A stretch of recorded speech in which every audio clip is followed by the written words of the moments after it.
உங்களை காப்பாற்ற நீ அல்லாதான் ஏதாவது ஒன்று செய்ய வேண்டும். நான் ஒரு விஷயத்துல தோத்துட்டேன். உங்களை ஒன்றுபடுத்தணுங்கிறதுல இன்னும் எனக்கு எவ்வளவு கஷ்டப்பட்டுட்டேன். 50 வருஷம் பாடுபட்டுட்டேன். 30 வருஷம் 50 வயசை கடந்துட்டேன். இன்னொரு 10 வருஷம் என்னால பாடுபட முடியும்னு நினைக்கிறேன்.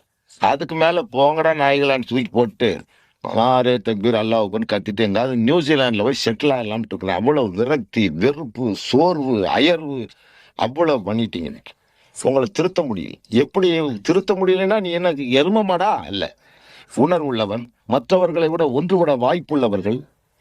உங்களுக்கு சகலமும் தெரியும். தனியா கூப்பிட்டு பேசிப்பாரு, பெரிய மசாலாலாம் சொல்ற, 5 நேரம் தொழுகிற, பள்ளியாசல்ல போன உன்னை பார்த்தா எனக்கு பயமா இருக்குது. நான் முஸ்லீமா நீ முஸ்லீமான்ட்டு அப்படி நடிக்கிறேன். நீ அல்லோம சொல்லியோல அப்படிங்கிற உன்னை பார்த்து நான் பயந்துட்டேன்.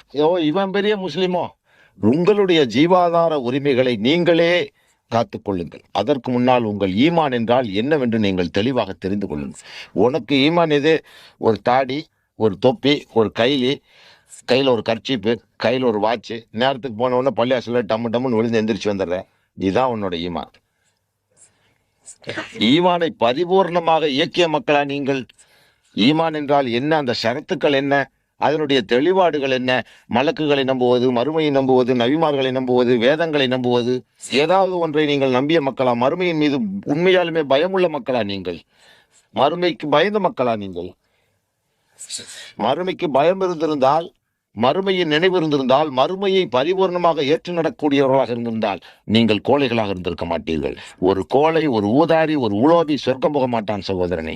கோழைக்கு சொர்க்கம் கிடையாது. கோழையின் பின்னால் நின்று தொழுவது ஹராமாக்கப்பட்டிருக்கிறது.